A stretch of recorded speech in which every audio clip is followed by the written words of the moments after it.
ಬೆಳಗ್ಗೆ ಎದ್ದಿದ ತಕ್ಷಣನೇ 2 ದಿನಕ್ಕೊಂದ್ಸತಿ ಬೆಡ್‌ಶೀಟ್‌ನ ಚೇಂಜ್ ಮಾಡಿದ್ರೆ ಎಷ್ಟೋ ಮಟ್ಟಿಗೆ ರಿಲ್ಯಾಕ್ಸೇಷನ್ ಅಂತ ಅನಿಸ್ತಾ ಇರತ್ತೆ. ಆಮೇಲೆ ನೀವು ಅಬ್ಸರ್ವ್ ಮಾಡಿರ್ತೀರೋ ಇಲ್ವೋ ಗೊತ್ತಿಲ್ಲ.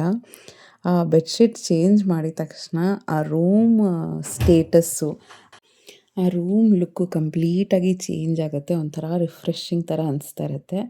ಅದು ಏನಾದರೂ ಹೊಸದಾಗಿ ತಂದಿರೋ ಬೆಡ್‌ಶೀಟು, ಬ್ರೈಟ್ ಕಲರ್ಡ್ ಬೆಡ್‌ಶೀಟ್ಸು ಹಾಕ್ಬಿಟ್ರೆ ಅಂತೂ ಆ ರೂಮ್ ತುಂಬ ಚೆನ್ನಾಗಿ ಅನಿಸುತ್ತೆ. ಪ್ಲೆಸೆಂಟ್ ಫೀಲಿಂಗ್ ಕೊಡುತ್ತೆ. ಈವನ್ ಮೂಡು ಕೂಡ ಚೆನ್ನಾಗಾಗುತ್ತೆ.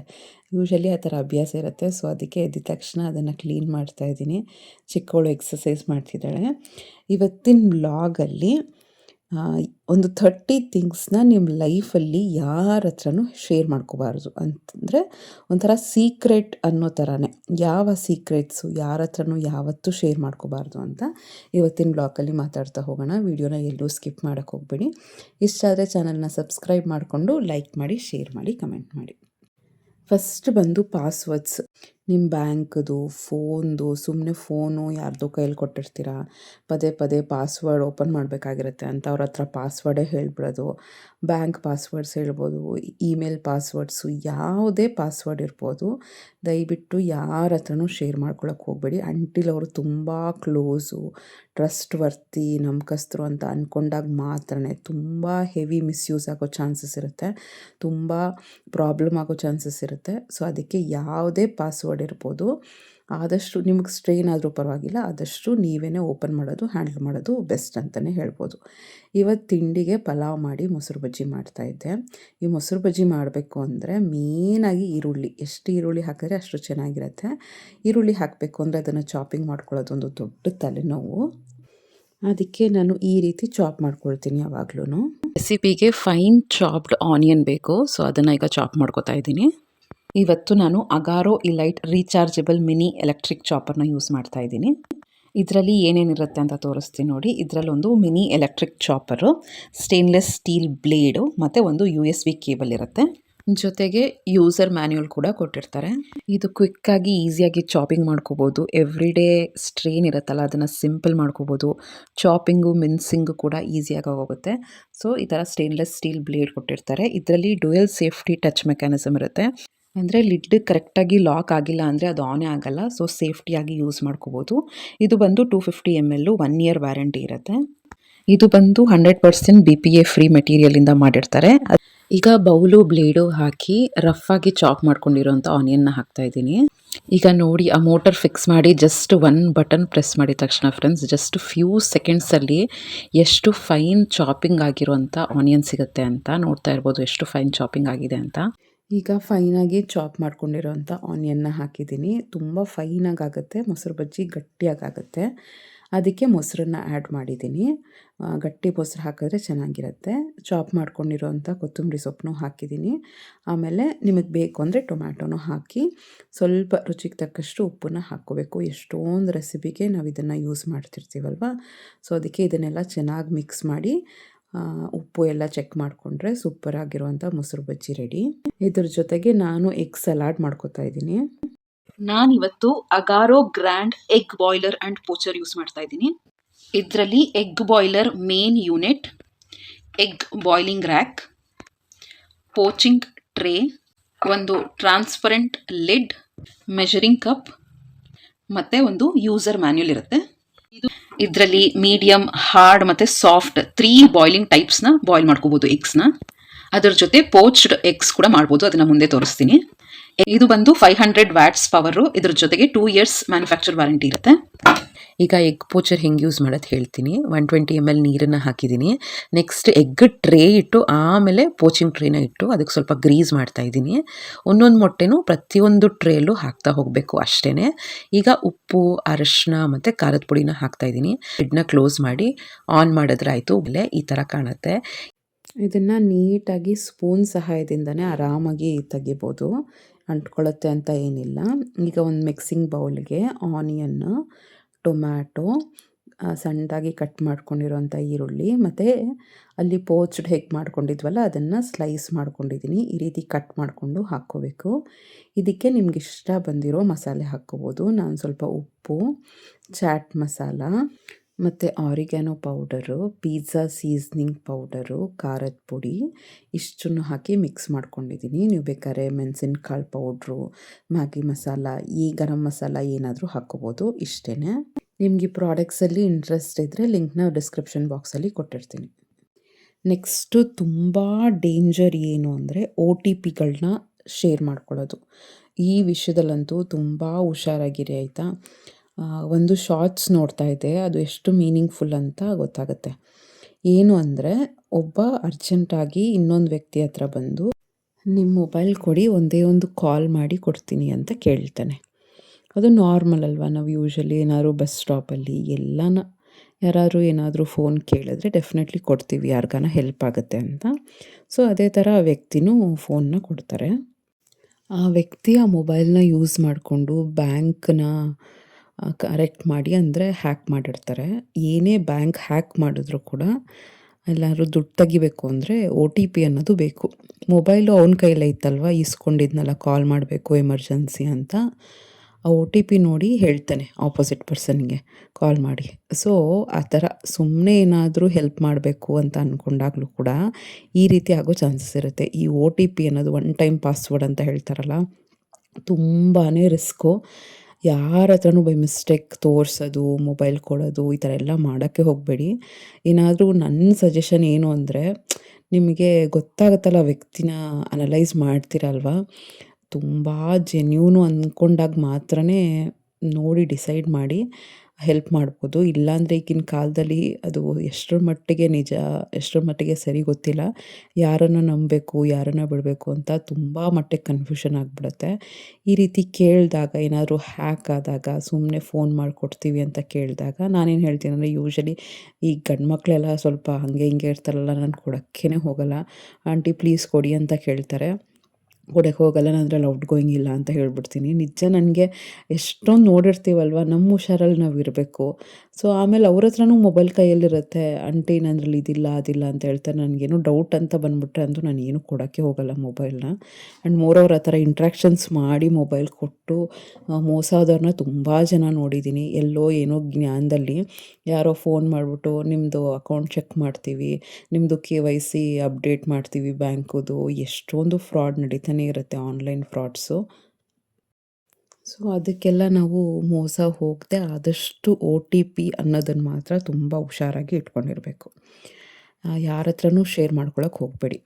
ನೆಕ್ಸ್ಟ್ ಬಂದು ನಿಮ್ಮ ಫ್ಯಾಮಿಲಿ ಪ್ರಾಬ್ಲಮ್ಸ್ ಏನಾದರೂ ಇರುತ್ತಲ್ವ, ಅದನ್ನು ಯಾರ ಹತ್ರನೂ ಶೇರ್ ಮಾಡ್ಕೊಳಕ್ಕೆ ಹೋಗಬೇಡಿ.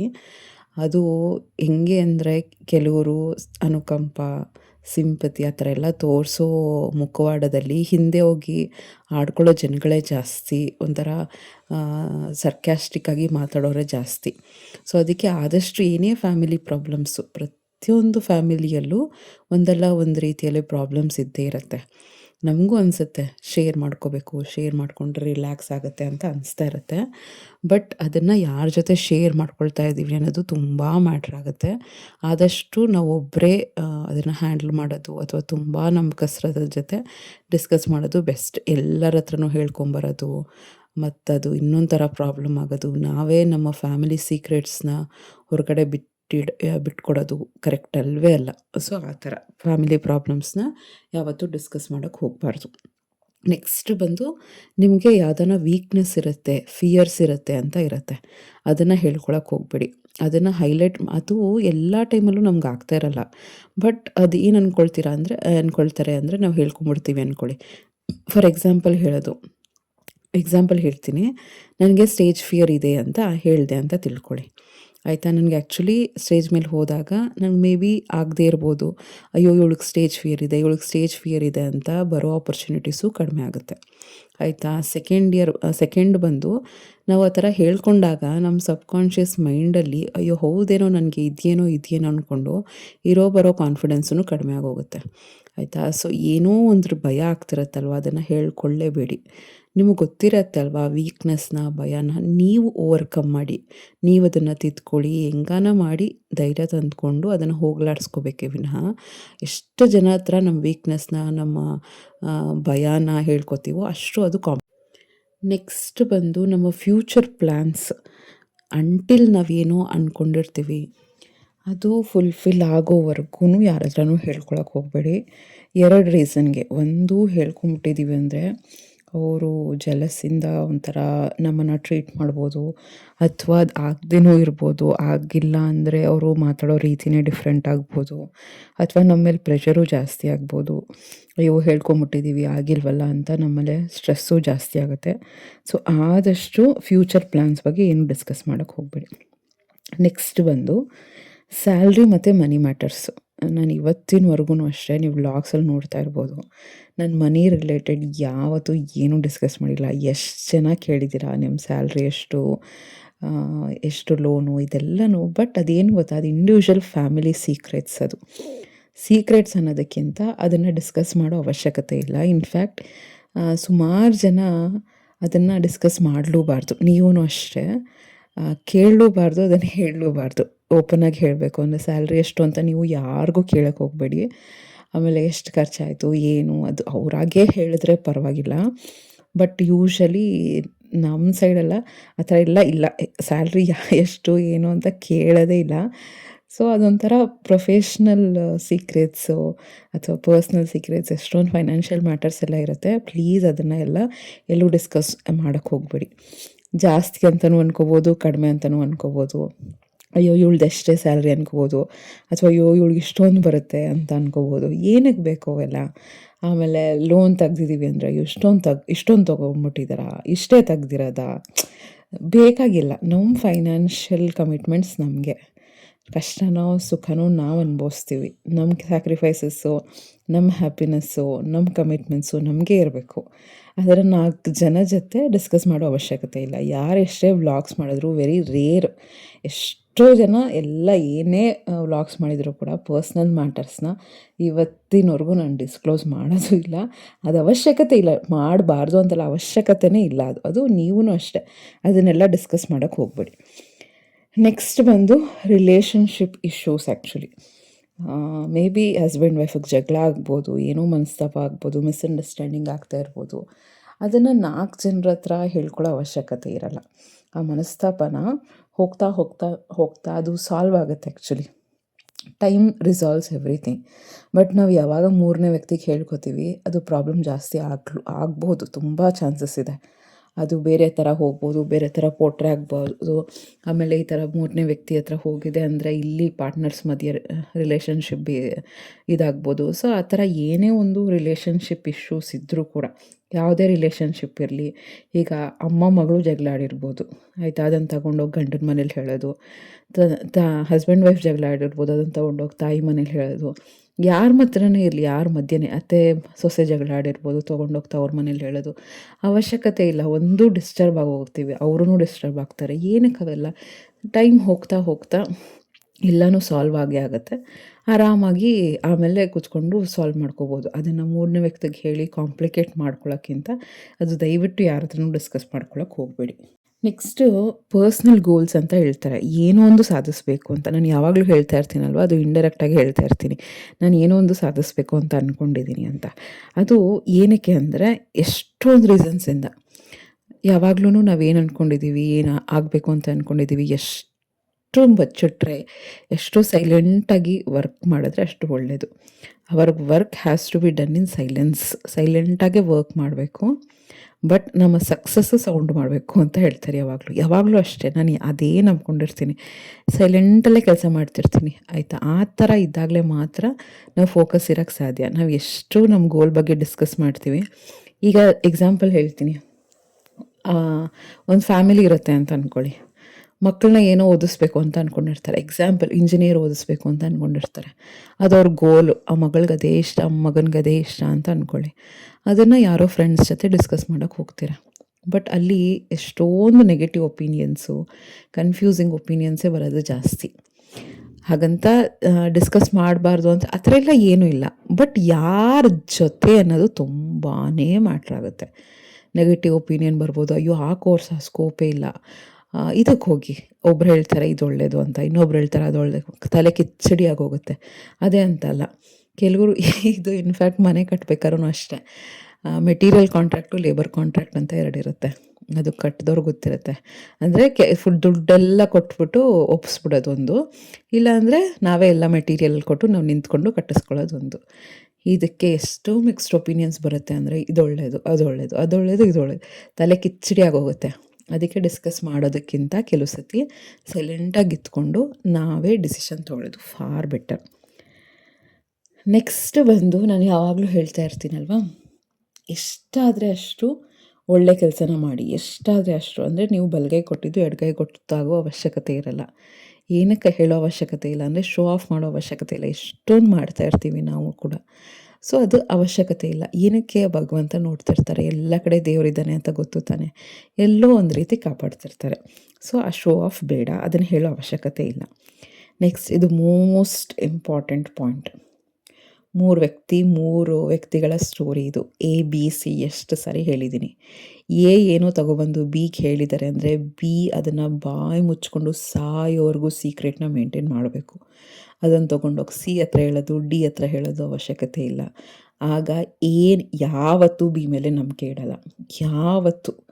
ಸೊ ನೀವು ನಿಮಗೆ ಯಾರಾದರೂ ಟ್ರಸ್ಟ್ ಇಟ್ಟು ಅವ್ರದ್ದೇನೋ ಸೀಕ್ರೆಟ್ ಹೇಳಿರ್ತಾರೆ ಅಂದರೆ ನೀವಿಬ್ಬರು ಜಗಳಾಡಿ ಮನಸ್ತಾಪ ಮಾಡ್ಕೊಳ್ಳಿ, ದೂರ ಆಗಿ ಆ ವ್ಯಕ್ತಿ ಇಲ್ಲ ಅಂದರೂ ಕೂಡ ನೀವು ಯಾವುದೇ ಕಾರಣಕ್ಕೂ ಆ ಸೀಕ್ರೆಟ್ಸ್ನ ಇನ್ನೊಬ್ರಿಗೆ ಹೇಳಬಾರ್ದು, ಹಂಚ್ಕೋಬಾರ್ದು. ಅವ್ರು ಇರಲಿ, ಅವ್ರ ಮುಂದೆ ಅವ್ರ ಹಿಂದೆ ಯಾವಾಗಲೂ ಕೂಡ. ಸೊ ಆ ಸೀಕ್ರೆಟ್ಸ್ನ ಯಾವತ್ತೂ ಬಿಟ್ಕೊಳಕ್ಕೆ ಹೋಗಬಾರ್ದು. ನೆಕ್ಸ್ಟ್ ಬಂದು ಏನೇ ಒಂದು ನಿಮ್ಮ ವರ್ಕ್ ಪ್ಲೇಸ್ ಇರಲಿ, ಆಮೇಲೆ ಏನೇ ಒಂದು ಪರ್ಸ್ನಲ್ ವಿಷಯಗಳು ಆಯಿತಾ, ಅದನ್ನು ಸೋಷಿಯಲ್ ಮೀಡ್ಯಾದಲ್ಲಿ ಪೋಸ್ಟ್ ಮಾಡೋಕ್ಕೆ ಹೋಗಬೇಡಿ. ತುಂಬ ಈಗಿನ ಕಾಲದಲ್ಲಂತೂ ಸೇಫ್ ಅಲ್ಲ. ನೀವು ನೋಡ್ತಾ ಇರ್ಬೋದು, ನೀವೆಷ್ಟು ಜನ ಕೇಳ್ತೀರಾ ಎಲ್ಲಿ ವರ್ಕ್ ಮಾಡೋದು ಅದು ಇದು ಅಂತ.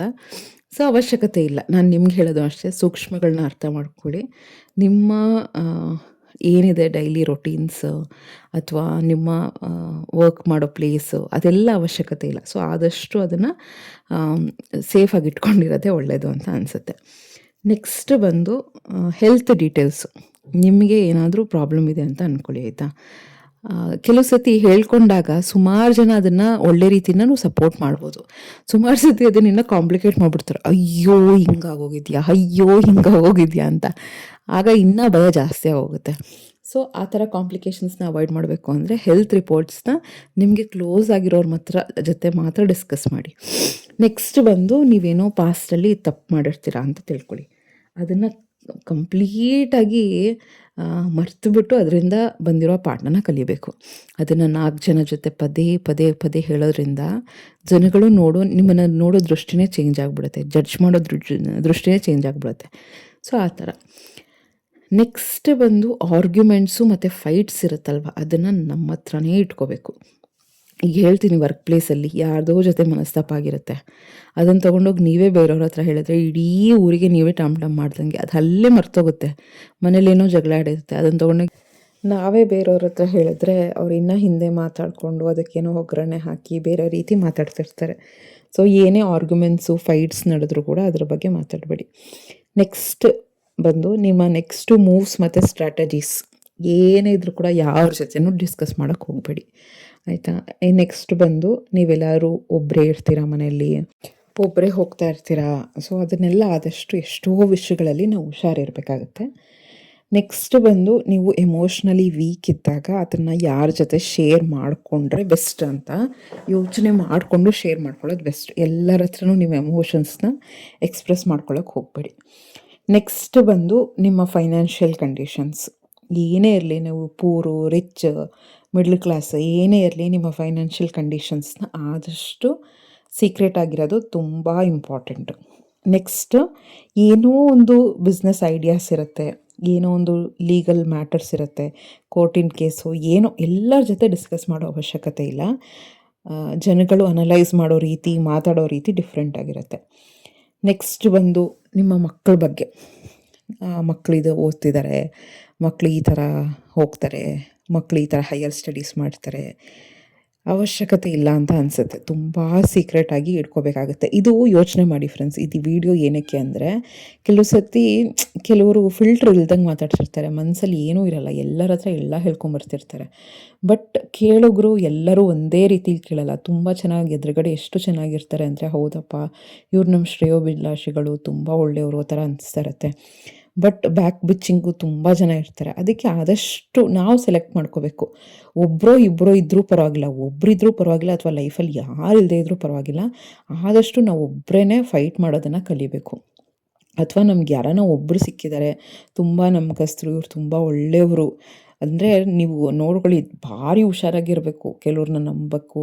ಆಮೇಲೆ ಅದು ಏನಾಗುತ್ತೆ ಗೊತ್ತಾ, ಎರಡು ರೀತಿ ನಮಗೆ ಬೇಜಾರಾಗುತ್ತೆ. ಒಂದು, ಅಷ್ಟು ನಂಬಿ ನಮ್ಮನ್ನು ಯಾರಾದರೂ ಮೋಸ ಮಾಡಿದ್ದಾರೆ ಅಂದರೆ ಭಾರಿ ನೋವಾಗುತ್ತೆ. ಅದರಿಂದ ಹೊರಗಡೆ ಬರೋದು ಇನ್ನೂ ಕಷ್ಟ. ಸೆಕೆಂಡು, ಎಷ್ಟೊಂದು ನಂಬಿ ಹೇಳ್ಬಿಟ್ಟಿರ್ತೀವಲ್ವ, ತುಂಬ ಪ್ರಾಬ್ಲಮ್ಗೆ ಸಿಕ್ಕಾಕೊಂಡ್ಬಿಡ್ತೀವಿ. ಅದಕ್ಕೆ ಆದಷ್ಟು ಎಷ್ಟಾಗುತ್ತೋ ಅಷ್ಟು ಸೈಲೆಂಟಾಗಿರೋದು, ಹೇಳ್ಕೊಳ್ದೇ ಇರೋದು. ಕಷ್ಟ ಆಗುತ್ತೆ, ಏನಾದರೂ ಹೇಳ್ಕೊತಾ ಇರಬೇಕು ಅಂತ ಅನಿಸುತ್ತೆ. ಮನೆ ಬಗ್ಗೆ ಹೇಳಬೇಕು ಅನಿಸುತ್ತೆ, ನಾನು ಈ ಥರ ಮಾಡಬೇಕು, ಈ ಥರ ಓದಬೇಕು, ಮಕ್ಕಳನ್ನ ಈ ಥರ ಓದಿಸ್ಬೇಕು, ಅದನ್ನು ತಗೋಬೇಕು, ಇದನ್ನು ಒಡವೆ ತೊಗೊಳ್ಬೇಕು, ಇದನ್ನು ಸೀರೆ ತಗೊಂಡಿದ್ದೀನಿ, ಎಲ್ಲ ಹೇಳಬೇಕು ಅಂತ ಅನಿಸ್ತಾ ಇರುತ್ತೆ. ಶೋ ಆಫ್ ಮಾಡಬೇಕು ಅಂತ ಅನಿಸುತ್ತೆ. ಇಲ್ಲ ಅಂತಲ್ಲ, ಅದು ನಾರ್ಮಲ್ ಹ್ಯೂಮನ್ ಟೆಂಡೆನ್ಸಿ. ಅದು ಹೆಣ್ಮಕ್ಳಿಗೆ 4 ಜನದ ಹತ್ರ ತೋರಿಸ್ಕೊಂಡ್ರೆ ಕೆಲವು ಸತಿ ಖುಷಿಯಾಗುತ್ತೆ. ಬಟ್ ಅದರಿಂದ ಪ್ರಾಬ್ಲಮ್ ಆಗೋದೇ ಜಾಸ್ತಿ, ಸಿಕ್ಕಾಪಟ್ಟೆ ಜಾಸ್ತಿ ಆಗುತ್ತೆ. ಅಯ್ಯೋ, ನೀವು ಅಂದ್ಕೊಂಡಿದ್ದೀರಾ ನೀವು ಏನೋ ಚಿನ್ನ ತೊಗೊಂಡ್ರೆ 4 ಜನ ಖುಷಿ ಪಡ್ತಾರೆ ಅಂತ ಅಂದ್ಕೊಂಡಿದ್ದೀರಾ? ಹೊಟ್ಟೆ ಕಿಚ್ಚು ಪಡೋ ಜನಗಳೇ ಜಾಸ್ತಿ. ಕೆಲವು ಸತಿ ಹೇಳಕ್ಕೆ ಬರಲ್ಲ ಹೆಂಗೆ ಬರುತ್ತೆ ಸಿಚುವೇಶನ್ಸು ಅಂತ, ಮಿಸ್ಯೂಸ್ ಮಾಡ್ಕೊಳ್ಳೋದೇ ಜಾಸ್ತಿ. ಏನೇ ಆಗಲಿ ಆದಷ್ಟು ನಾವು ಸೀಕ್ರೆಟಾಗಿ, ಸೈಲೆಂಟಾಗಿ, ನಮ್ಮ ಪಾಡಿಗೆ ನಾವಾಯಿತು, ನಮ್ಮ ಲೈಫ್ ಆಯಿತು ಅಂತ. ಇದೆಲ್ಲ ಜನರಲ್ಲೂ ನೋಡಿ, ನಾನು ಯಾವಾಗಲೂ ಅಷ್ಟೇ, ಏನು ಕುಕ್ಕಿಂಗ್ ವೀಡಿಯೋಸ್ ತೋರಿಸ್ತಾ ಇರ್ತೀನಿ, ಕ್ಲೀನಿಂಗ್ ವೀಡಿಯೋಸ್ ತೋರಿಸೋದು ಅಂದರೆ ಜನರಲ್ಲು. ಅದು ಏನು ಎಲ್ಲರ ಮನೇಲೂ ನಡೀತಾ ಇರುತ್ತೆ. ಅದರಲ್ಲೇನು ಪ್ರೈವೇಟ್ ಅಂತ ಏನೂ ಇರಲ್ಲ, ಪ್ರೈವಸಿ ಅಂತ ಏನೂ ಇರಲ್ಲ. ಬಟ್ ಯಾವಾಗ ಏನೇ ಮಾತಾಡಿದ್ರೂ ಕೂಡ ನಾವು ತೂಕವಾಗಿ 2-3 ಸತಿ ಯೋಚನೆ ಮಾಡಿ, ಹೌದಾ ಇದು ಮಾತಾಡಿದ್ರೆ ಕರೆಕ್ಟಾ, ನಮಗೇನಾದ್ರು ಪ್ರಾಬ್ಲಮ್ಮಾ, ಆ ಥರ ಎಲ್ಲ ಯೋಚನೆ ಮಾಡಬೇಕಾಗತ್ತೆ. ಸೊ ಇದು ಒಂದು ಸೋಷಿಯಲ್ ಮೀಡಿಯಾದಂತ ಅಲ್ಲ, ನಾವು ಪಬ್ಲಿಕ್ಕಲ್ಲಿ ಎಲ್ಲೇ ಹೋದರೂ ಕೂಡ ಬಸ್ಸಲ್ಲಿ ಕೂತಿರ್ತೀವಿ ಆಯಿತಾ, ಬಸ್ಸಲ್ಲಿ ಏನೋ ಕ್ಲೋಸಾಗಿ ಯಾರೋ ಏನೋ ಮಾತಾಡ್ತಿರ್ತಾರೆ, ಎಲ್ಲ ಹೇಳ್ಕೊಂಬಿಡೋದು ಕರೆಕ್ಟಲ್ಲ. ಟ್ರೈನಲ್ಲೇನೋ ಟ್ರಾವೆಲ್ ಮಾಡ್ತಾ ಇರ್ತೀವಿ, ಅವ್ರ ಜೊತೆ ಏನೋ ಕ್ಯಾಶುವಲ್ ಚೆನ್ನಾಗೇ ಅನಿಸ್ತಾರೆ, ಒಳ್ಳೆಯವ್ರ ಥರನೇ ಅನಿಸ್ತಾರೆ. ಅಯ್ಯೋ ಹೇಳಲ್ಲ, ಒಳ್ಳೆಯವ್ರಿಗಿಂತ ಈ ಕಳ್ಳರಿರ್ತಾರಲ್ಲ ಅವರೇ ತುಂಬ ಚೆನ್ನಾಗಿ ಒಳ್ಳೆಯವ್ರ ಥರ ಕಾಣ್ತಾ ಇರ್ತಾರೆ. ಸೊ ಯಾವಾಗಲೂ ಹೇಳ್ತಾ ಇರ್ತಾರಲ್ಲ, ಏನೋ ಪಬ್ಲಿಕ್ಕಲ್ಲಿ ಅನ್ನೋನ್ ವ್ಯಕ್ತಿ ಯಾರೋ ಏನೋ ಕೊಡ್ತಾರೆ ಅಂದರೂ ತೊಗೋಬಾರ್ದು, ತಿನ್ನಬಾರ್ದು ಅಂತ. ಈಗಿನ ಕಾಲದಲ್ಲಿ ಯಾವ ಲೆವೆಲ್ಗೆ ಮೋಸ ಜಾಸ್ತಿ ಆಗ್ತಾಯಿದೆ ಅಂದರೆ, ಎಷ್ಟು ಹುಷಾರಾಗಿದ್ರೂ ಸಾಲದಪ್ಪ. ಏನು ಹೇಳ್ಕೋಬೇಕು, ಏನು ಹೇಳ್ಕೋಬಾರ್ದು, ಯಾರನ್ನು ನಂಬಬೇಕು, ಯಾರನ್ನು ಬಿಡಬಾರ್ದು. ಸುಮಾರು ಸತಿ ಈ ಥರ ಆಗಿದೆ. ನಾನಂತೂ ನಮ್ಮ ರಿಲೇಟಿವ್ಸು, ನಮ್ಮ ಫ್ರೆಂಡ್ಸಲ್ಲೆಲ್ಲ ಎಷ್ಟೊಂದು ಜನ ದುಡ್ಡು ಕಳ್ಕೊಂಡಿರೋದು, ಪಾಸ್ವರ್ಡ್ ಎಲ್ಲ ಹೇಳಿ ಯಾರನ್ನೂ ನಂಬಿ ಆ ಥರ ಎಲ್ಲ. ಆಮೇಲೆ ಏನೋ ನಂಬಿಕೆ ಇಟ್ಕೊಂಡು ಹೇಳಿರ್ತಾರೆ. ನನ್ನ ಫ್ರೆಂಡ್ದೇ ಸ್ಟೋರಿ ಹೇಳಿರಲಿಲ್ವ, ಅವ್ರು ಏನೋ ದುಃಖದಲ್ಲಿದ್ದಾಗ ಅವಳು ಎಲ್ಲನೂ ಹೋಗ್ಬಿಟ್ಟು ನಾನು ಇನ್ನೊಂದು ಫ್ರೆಂಡಿಗೆ ಹೇಳ್ಕೊಂಡಿದ್ದಾಳೆ. ಅವಳು ತಗೊಂಡೋಗಿ ಅವ್ರ ಫ್ಯಾಮಿಲಿಗೆ ಹೋಗಿ ಹೇಳಿ ಏನೋ ಒಳ್ಳೇದಾಗುತ್ತೇನೋ ಅಂತ ಏನೋ ಹೇಳಕ್ಕೆ ಹೋಗಿದ್ದಾಳೆ. ಅದು ನೋಡಿದ್ರೆ ಒಳ್ಳೆ ಬಾಂಬ್ ಬ್ಲಾಸ್ಟ್ ಥರ ಆಗಿ ಏನೇನೋ ಕಾಂಪ್ಲಿಕೇಶನ್ಸ್ ಆಗೋಯಿತು. ಅದಕ್ಕೆ ಆದಷ್ಟು ಎಷ್ಟಾಗುತ್ತೋ ಅಷ್ಟು ನಮ್ಮ ಬಾಡಿಗೆ ನಾವು ಇರೋದು ಎಷ್ಟು ಇಂಪಾರ್ಟೆಂಟು ಅಂತ ಅನಿಸುತ್ತೆ. ಏನೋ ಜಗಳ ಆಡುತ್ತಾ, ಅದು ಏನು ಹೆಂಗೆ ಸಾಲ್ವ್ ಮಾಡ್ಕೋಬೇಕು, ಹೆಂಗೆ ಅದನ್ನು ಮಿಸ್ಅಂಡರ್ಸ್ಟ್ಯಾಂಡಿಂಗ್ನ ಹೋಗ್ಲಾಡಿಸ್ಬೇಕು, ನಮ್ಮ ರಿಲೇಷನ್ಶಿಪ್ನ ಹೆಂಗೆ ಬಿಲ್ಡ್ ಮಾಡ್ಕೋಬೇಕು, ಮಕ್ಕಳನ್ನ ಹೆಂಗೆ ಓದಿಸ್ಬೇಕು, ಫ್ಯಾಮಿಲಿನ ಹೆಂಗೆ ಬಿಲ್ಡ್ ಮಾಡಬೇಕು, ನನ್ನದ್ರಲ್ಲಿ ಏನೋ ವೀಕ್ನೆಸ್ ಇದ್ದರೆ ಅದನ್ನು ಹೆಂಗೆ ಕರೆಕ್ಟ್ ಮಾಡ್ಕೋಬೇಕು, ಇದ್ರ ಬಗ್ಗೆ ಯೋಚನೆ ಮಾಡ್ಕೊಬಿಡ್ಬೇಕು. ಆಮೇಲೆ ಏನೋ ಸಹಾಯ ಮಾಡ್ತೀವಿ ಅಂದರೆ ಅದು ನಮ್ಮ ಸ್ಯಾಟಿಸ್ಫ್ಯಾಕ್ಷನ್ಗೋಸ್ಕರ ಅದನ್ನು 4 ಜನದ ಹತ್ರ ಹೇಳ್ಕೊಳ್ಳೋದು, ಅದ್ರ ಬಗ್ಗೆ ಡಿಸ್ಕಸ್ ಮಾಡೋದು. ಕೆಲವು ಸತಿ ನೋಡಿದ್ದೀರಾ, ಗಂಡ ಹೆಂಡತಿ ಜಗಳ ಆಡಿರ್ತಾರೆ ಅಂತ ತಿಳ್ಕೊಳ್ಳಿ, ಅದನ್ನು ಹೇಳ್ಕೊಂಡ್ರೆ ಅದಕ್ಕಿನ್ನೂ ಒಗ್ಗರಣೆ ಹಾಕೋದು. ಅಯ್ಯೋ ನಿನ್ನ ಗಂಡ ಮಾಡಿದ್ದು ಸರಿ ಇಲ್ಲ, ಅಯ್ಯೋ ನಿನ್ನ ಹೆಂಡತಿ ಮಾಡಿರೋದು ಸರಿ ಇಲ್ಲ ಅಂತ. ಏನನ್ಸುತ್ತೆ, ಹೌದೇನೋ ನಾವೇ ಸರಿನೇನೋ, ಅಲ್ಲೇನೋ ಒಂದು 2 ದಿನಕ್ಕೆ ಸಾಲ್ವ್ ಆಗೋ ಪ್ರಾಬ್ಲಮ್ಸು 1 ವಾರ 10 ದಿನ ಆದರೂ ಸಾಲ್ವ್ ಆಗೋಲ್ಲ. ಹೌದು, ನನ್ನ ಫ್ರೆಂಡ್ ಹೇಳಿದ್ದಾಳೆ ನಾನು ಮಾಡಿದ್ದೆ ಸರಿ ಅಂತೆ, ನನ್ನ ಗಂಡ ಮಾಡಿರೋದೇ ತಪ್ಪಂತೆ ಅಂತ ಅನಿಸ್ತಾ ಇರುತ್ತೆ. ಹೌದು, ನನ್ನ ಫ್ರೆಂಡ್ ಹೇಳಿದ್ದಾನೆ ನನ್ನ ಹೆಂಡತಿ ಫುಲ್ ತಪ್ಪಾಗೆ ಮಾತಾಡಿದ್ದಾಳೆ, ತಪ್ಪಾಗೆ ನಡ್ಕೊಂಡಿದ್ದಾಳೆ, ನಾನು ಮಾಡಿದ್ದೆ ಕರೆಕ್ಟು ಅಂತ ಇನ್ನೊಂದು ಥರ ಅನಿಸ್ತಾ ಇರುತ್ತೆ. ಸೊ ಅದಕ್ಕೆ ಆದಷ್ಟು ಡಿಸ್ಕಸ್ ಮಾಡ್ಕೊಳಕ್ಕೆ ಹೋಗ್ಬಿಡಿ. ನಿಮ್ಮ ಹಸ್ಬೆಂಡ್ ಹೆಂಗೆ ಅಂತ ನಿಮಗೆ ಗೊತ್ತು, ನಿಮ್ಮ ವೈಫ್ ಹೆಂಗೆ ಅಂತ ನಿಮಗೆ ಗೊತ್ತು. ಇಷ್ಟು ವರ್ಷಗಳಿಂದ ನೋಡಿರ್ತೀರ, ಇಷ್ಟು ದಿನಗಳಿಂದ ನೋಡಿರ್ತೀರ ಅಲ್ವಾ. ಸೊ ಯಾರೋ ಏನೋ 3ನೇ ವ್ಯಕ್ತಿ ಏನೋ ಜನರಲಾಗಿ ಒಂದು ಸ್ಟೇಟ್ಮೆಂಟ್ ಕೊಡ್ತಾರೆ ಅಂದಿದ ತಕ್ಷಣ ಎಷ್ಟೋ ವರ್ಷಗಳಿಂದ ಲೈಫ್ನ ಲೀಡ್ ಮಾಡ್ತಿರೋ ಪಾರ್ಟ್ನರ್ಸ್ನ ಒಂಥರ ಟ್ರೀಟ್ ಮಾಡೋದು, ರಿಲೇಷನ್ಶಿಪ್ನ ಬ್ರೇಕ್ ಮಾಡ್ಕೊಳ್ಳೋದು, ವೀಕನ್ ಮಾಡ್ಕೊಳ್ಳೋದು, ಅದೆಲ್ಲ ಮಾಡೋಕ್ಕೆ ಹೋಗ್ಬೇಡಿ. ನಮ್ದು ಹೆಂಗೆ ಅಂತ ನಮಗೆ ಮಾತ್ರ ಗೊತ್ತು. ನಮ್ಮ ಫ್ಯಾಮಿಲಿ ಹೆಂಗೆ, ನಾವು ಹೆಂಗೆ ನಡ್ಕೋಬೇಕು ನಮಗೆ ಮಾತ್ರನೇ ಗೊತ್ತು. ಯಾರ್ದೋ ಜೊತೆ ಡಿಸ್ಕಸ್ ಮಾಡಿ ಫ್ಯಾಮಿಲಿಯಲ್ಲಿ ಸುಮ್ಮನೆ ಮಿಸ್ಅಂಡರ್ಸ್ಟ್ಯಾಂಡಿಂಗ್ ತರಿಸ್ಕೊಬಿಡಿ. ಎಷ್ಟೊಂದು ನಾನು ಹೇಳ್ತೀನಲ್ಲ, ಈ ಸೀಕ್ರೆಟು ಆ ಸೀಕ್ರೆಟು ಅಂತಲ್ಲ, ಇದೆಲ್ಲ ಸುಮ್ಮನೆ ಲಿಸ್ಟ್ ಔಟ್ ಮಾಡಿರೋದಷ್ಟೇ. ಬಟ್ ನಾವು ಎಷ್ಟು ಕಡಿಮೆ ಮಾತಾಡ್ತಿರೋ ಅಷ್ಟು ಸೇಫು, ಎಷ್ಟು ಹೇಳ್ಕೊಳಲ್ವೋ ಅಷ್ಟು ನೆಮ್ಮದಿ.